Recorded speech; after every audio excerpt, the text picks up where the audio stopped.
Assalamualaikum warahmatullahi wabarakatuh. Selamat datang kembali di channelnya Mas Eka nih. Masih bareng sama Mas Eka pastinya. Apa kabar para warga sekolah? Semoga dalam keadaan sehat selalu dimanapun para warga berada nih ya.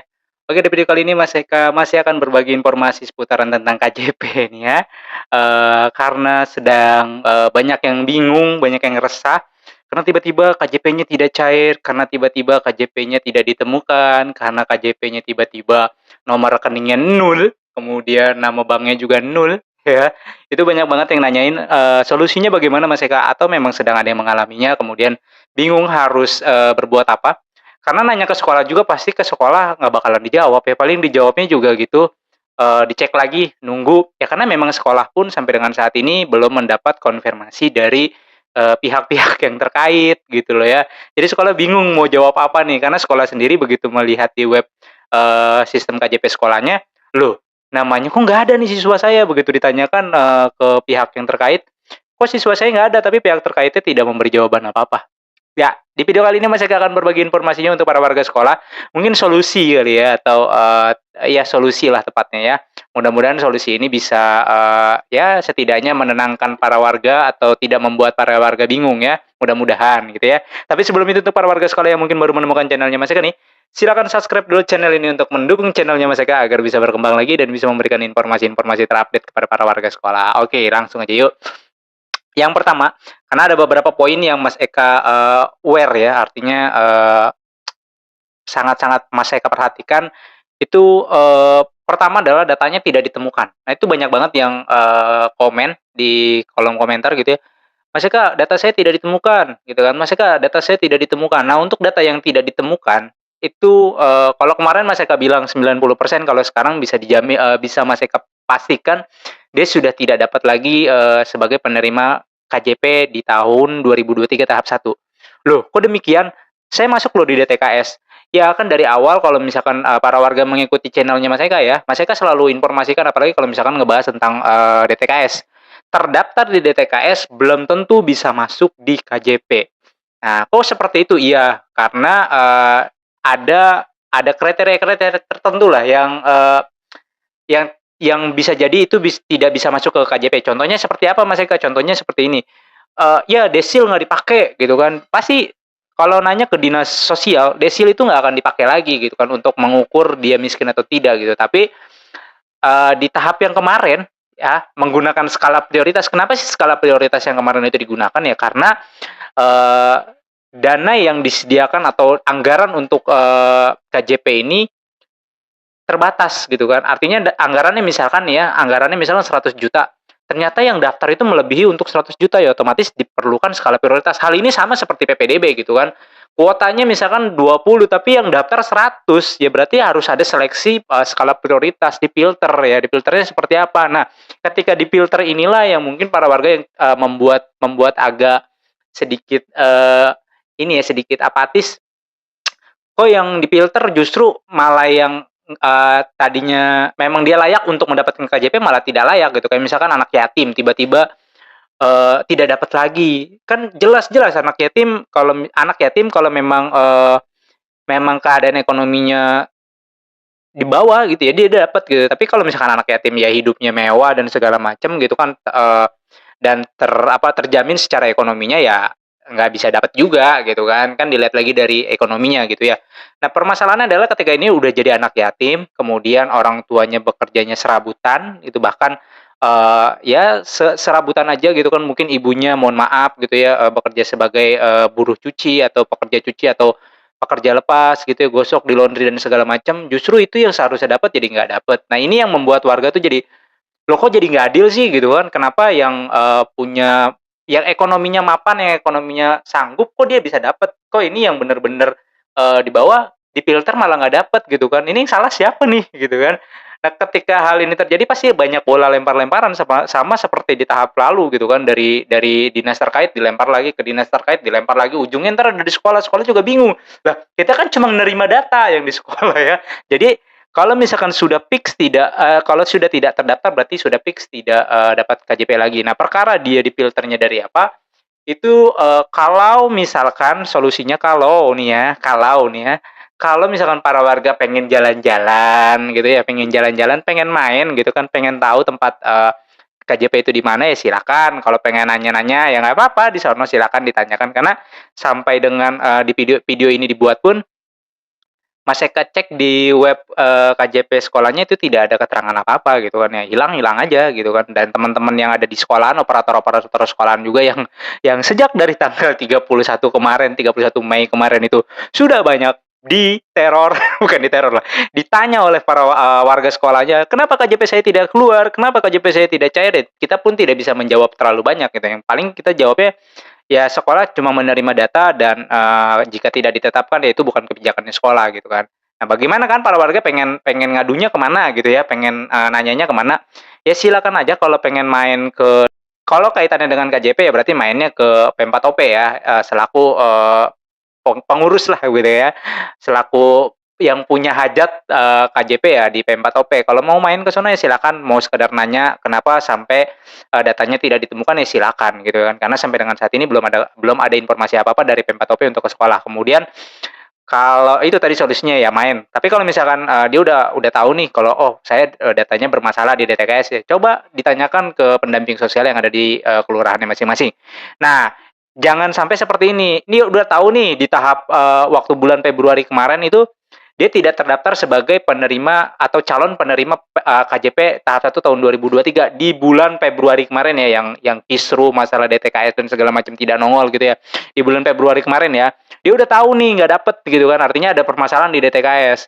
Nah kan yang di bulan Mei ini kan keluar untuk yang tahap 1 tahun 2023 ya, yang pendatanya di bulan Februari kemarin. Ya dia udah tahu, tapi sekarang ngotot gitu kan. Kok saya nggak keluar? Padahal dia di Februari udah tahu tuh. Kalau misalkan dia ya udah oke, saya udah nggak dapat lagi di Februari. Itu beda hal ya. Tapi kalau misalkan yang di Februari nih namanya muncul sebagai calon penerima PIP gitu, calon ya, baru calon ya. Walaupun pada saat nanti sudah penetapannya itu keputusan gubernurnya, ya namanya calon. Kalau calon kan pasti kan bisa gugur, sama seperti PPDB, calon peserta didik baru ya. Begitu diseleksi ya bisa jadi bisa gugur gitu kan, namanya calon gitu. Tapi kan kalau di PPDB jelas ya, kenapa gugur ya? Mungkin saya dari umur kalah, oh saya dari zonanya kalah, oh saya dari nilai salah kalah gitu ya, jelas gitu. Nah kalau yang KJP ini kenapa tiba-tiba hilang, kemudian sekolah pun tidak diberitahu, ya kalau mau main ya silakan, nggak apa-apa, ditanyakan ke UPT P4OP-nya atau tanya di Instagram UPT P4OP-nya ya, nih Mas Eka kasih lihat nih ya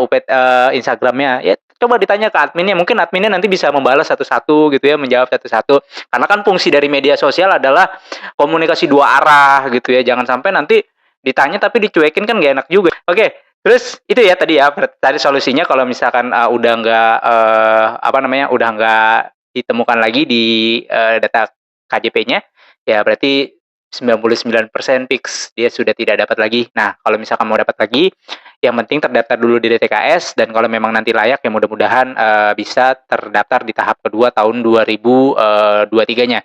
Jika para warga menemukan, ya sekali lagi nih, jika para warga menemukan yang tidak tepat sasaran, laporin ke sekolahnya. Nggak apa-apa ya, laporin aja. Misalkan dia mau punya mobil, dia mau punya AC, dia mau punya segala macam gitu ya, rumahnya aja di dalamnya ada liftnya gitu ya, atau di rumahnya itu tangganya pakai eskalator gitu kan, mau ke lantai 2-nya itu pakai lift gitu kan, AC-nya aja AC sentral. Itu laporin aja, fotoin, laporin, nanti biarin sekolahnya yang menindak. Nah, hal ini juga kan bisa mengurangi yang kuota yang memang harusnya bisa dimasukkan untuk orang yang memang membutuhkan gitu ya. Terus kemudian yang kedua permasalahannya adalah data tidak ditemukan, nomor rekeningnya nol. Nomor rekeningnya nol dan nama banknya nol. Nah, kalau misalkan dia seperti itu, yang penting data ditemukan nih. Begitu di status gitu ya, status terdaftar sebagai penerima KJP tahun 2023 tahap 1 gitu ya. Penerima KJP tahap 1 tahun 2023, tapi rekening dan datanya nol. Nah, kalau misalkan seperti ini, ya tunggu, sabar ya. Nggak usah riuh, nggak usah kemana-mana. Oh, datanya KJP-nya belum keluar, oh, KJP-nya belum cair. Udah tunggu ya, kamu udah alhamdulillah data ditemukan atau sudah terdaftar, sabar. Nggak usah gerasa-gerusuk, nggak usah ngoceh-ngoceh kemana-mana, nggak usah jalan-jalan kemana. Diem, tunggu dulu ya, sampai nanti permasalahan-permasalahan yang lain tuh terurai dulu, diem dulu. Kalau yang seperti itu ya, sekali lagi masih saya ingatkan, jika datanya ditemukan nomor rekeningnya nol dan nama banknya nol, itu tunggu, sabar sampai nanti, ditunggu aja, dicek dulu sampai nanti di akhir bulan. Kalau misalkan belum sampai di awal Juli belum juga keluar, nanti Mas Ega akan kasih tahu apa yang harus dilakukan di sebentar ya. Nanti kita akan bahas dulu yang ketiga ya. Jadi kalau yang sudah seperti itu tunggu. Terus yang ketiga, ada lagi yang data ditemukan, nomor rekeningnya tertera, nama banknya tertera, ya ini kebalikan dari yang kedua ya. Kalau yang kedua kan tadi nomor rekeningnya tidak tertera dan nama banknya tidak tertera. Kalau yang ketiga ini datanya juga ditemukan sama sebagai penerima KJP Plus tahap 1 tahun 2023. Nomor rekeningnya ada, kemudian nama banknya ada, tapi dananya tidak keluar, tidak cair gitu kan. Di ATM nggak bisa diambil ya. Nah, untuk dua ini ditunggu ya, dicek secara berkala di ATM-nya ya. Kalau emang bisa diambil, ambil, tapi kalau misalkan yang baru-baru yang masih nul-nul seperti itu, ditunggu ya. Ditunggunya sampai kapan? Ditunggu kalau misalkan dia penerima sebelumnya dan sudah memiliki bukunya, ditunggu di awal Juli nanti ya, di awal Juli nanti. Kalau memang masih belum keluar, silakan print screenshotnya yang ada di web KJP-nya ya, yang di situ tertera sudah diterima gitu, itu di print, kemudian minta surat pengantar dari sekolah ya, minta surat pengantar dari sekolah. Boleh main langsung ke P4OP-nya atau bisa sekolahnya ke P4OP-nya untuk menanyakan, boleh, silakan ya. Karena takutnya kalau misalkan para warga yang berbondong-bondong ke sana, ntar di sekolah lagi yang disalahin ya kan. Sekolahnya yang suruh datang, bukan orang tua muridnya, katanya seperti itu gitu. Tapi kan misalkan orang tua muridnya nyerahin ke sekolah, terus sekolahnya datang ke sono banyak dan agak repot juga gitu kan. Nah ini nggak tahu, ntar biasanya nanti akan ada informasi dari P4OP untuk mengenai hal-hal seperti ini. Kalau misalkan datanya tidak valid dan segala macam, apakah orang tuanya yang suruh datang ke P4OP atau dikoordinir melalui sekolahnya atau pihak sekolah yang harus datang ke P4OP. Biasanya nanti ada informasi lebih lanjut. Tapi yang jelas kalau yang data ditemukan rekeningnya nul dan nama banknya nul, kemudian data ditemukan nomor rekening dan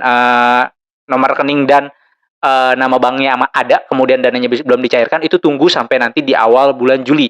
Kalau memang masih belum ada, maka langkah yang dilakukan adalah print screenshot dulu, kemudian lapor ke sekolah. Biasanya nanti sekolah akan membuatkan surat pengantarnya, entah itu nanti orang tua muridnya atau peserta didiknya yang datang ke P4OP atau sekolahnya yang datang ke P4OP, itu nanti biasanya ada informasi lebih lanjut itu ya. Kemudian tadi kan kalau solusi udah ya, solusi yang kalau nggak dapat ya udah tadi perbaiki di data KJP-nya atau perbaiki data DTKS-nya ya kalau memang ada permasalahan di DTKS ya. Tapi kalau misalkan tidak ada permasalahan di DTKS-nya, ya udah tinggal menunggu. Kalau emang rezekinya, kalau emang itu rezeki KJP buat putra-putrinya, buat warga sekolah ya nggak akan kemana kok, nggak akan hilang kemana kalau memang itu rezekinya ya. Sekali lagi kalau memang itu rezekinya ya udah, yang namanya bantuan. Bantuan itu kan ya sifatnya bantuan gitu kan, bukan kewajiban gitu ya. Sifatnya bantuan, ya udah gitu kan, terkadang bantuan itu bisa dicabut, bisa diberikan lagi ya kita nggak tahu gitu kan. Makanya jangan tergantung pada bantuan untuk biaya pendidikan terutama ya, seperti kita ketahui lah kalau mungkin ya bukan lulusan, angkatan tahun 90-an ya, angkatan tahun 90-an atau era-era sekolah di tahun 2003, 2004 gitu ya. Sebelum itu atau di 2007 lah, era-era di 2007 ke bawah gitu sampai tahun 99. Mungkin merasakan yang namanya bayar SPP dan segala macam itu, bagaimana keluh kesahnya membayar itu gitu kan. Nah, sekarang sudah enak nih dapat dana seperti ini. Jangan menjadi ketergantungan, justru bantuan sosial ini untuk menambah, bukan untuk menjadi sumber pokok utama. Ini kan dibalik ya kan, analoginya dibalik. Jadi bantuan itu jadi kayak gaji gitu kan, gaji yang kalau apa namanya, cairnya telat sedikit aja langsung mana nih dikorupsi, gitu. Mana nih duitnya ditilep, ya kan. Padahal nah yang namanya bantuan kan bukan gaji gitu ya, bukan gaji yang tiap bulan datang tentu waktunya gitu, namanya bantuan. Sewaktu-waktu misalkan bantuan nih, ternyata dananya sudah tidak ada untuk bantuan tersebut gitu kan, bantuannya udah nggak ada gitu kan, anggarannya nggak ada gitu kan. Nggak mungkin anggarannya, ya mungkin namanya kan bantuan. Bantuan itu kan sisaan gitu kan, bukan dialokasikan khusus, bukan gitu kan, sisaan. Ya kalau memang nggak ada ya mau diapain lagi, nggak bisa dibantu. Sama kayak kita misalkan mau ngebantu orang gitu kan, orang minjem duit ke kita, ya minjem duit dong 1.000 gitu kan. Ya kalau misalkan kita ada 2.000 kita kasih, tapi kalau kita juga megang 1.000 kan nggak mungkin kita kasih yang 1.000-nya gitu. Jadi jangan tergantung sama bantuan. Ya usaha nggak akan bohong kok, beneran. Kalau misalkan untuk pendidikan, karena Mas Eka sendiri ngerasain berjuang sendiri bagaimana mencapai pendidikan sampai tingkat tingginya itu dengan sendiri gitu kan. Dan alhamdulillah kok rezekinya ada aja, karena memang kalau untuk pendidikan pasti dijamin pendidikan, orang melahirkan dan bangun rumah itu tidak akan rezekinya tidak akan lari, pasti ada aja, ya. Apalagi yang buat pendidikan, pendidikan udah jelas-jelas ya wajib, ya menuntut pendidikan aja atau melaksanakan pendidikan aja dihitungnya kalau dia agama muslim udah jihad ya kan, apalagi mencari rezekinya ya kan, wah udah besar banget gitu kan. Jadi ya jangan tergantung sama bantuan lah kan, kalau yang di muslim mungkin, kalau Mas Eka pernah dengar dari guru Mas Eka, sebaik-baiknya rezeki itu adalah rezeki yang dihasilkan dari tangannya sendiri kan gitu ya. Jadi ya bantuan kalau kita dapat alhamdulillah, nggak dapat ya jangan gak usah ngegerutu apalagi sampai menjelek-jelekan pemerintah. Kemudian yang itu tadi ya, jadi kurang lebih seperti itulah, jadi ngelebar kemana-mana. Intinya adalah kalau data tidak ditemukan berarti fix sudah tidak dapat lagi KJP-nya. Kalau pengen dapat lagi KJP-nya ya tunggu nanti di tahap kedua tahun 2023. Jika memang memenuhi syaratnya dan memenuhi kriterianya insya Allah masih dapat lagi. Kemudian kalau data yang tadi ditemukan tapi nomor rekeningnya nol, nama banknya nol, kemudian data ditemukan dan dananya tidak bisa ditarik, tunggu ya. Kalau memang masih belum bisa ditarik sampai di awal Juli nanti, maka silakan minta surat pengantar atau nanti sekolahnya yang ke Pempat OP. Nanti biasanya ada keterangan lebih lanjut ya. Terus yang keempat ya, jangan bergantung sama dana bantuan untuk pendidikan, karena pendidikan adalah kewajibannya kita sebagai orang tua, untuk yang orang tua ya, untuk mensekolahkan anak kita, kemudian untuk melengkapi kebutuhan pendidikannya, bukan justru tergantung sama bantuan. Justru bantuan ya udah bantuan aja gitu kan, porsinya justru 10% atau 5%, sisanya dari tangan kita lah yang berusaha agar nanti kitanya juga puas untuk pendidikan anak. Oke, mungkin itu aja informasi yang bisa saya sampaikan. Mudah-mudahan informasi ini bisa bermanfaat. Jangan lupa untuk dibagikan ke warga sekolah lainnya. Sampai jumpa di konten berikutnya. Wassalamualaikum warahmatullahi wabarakatuh.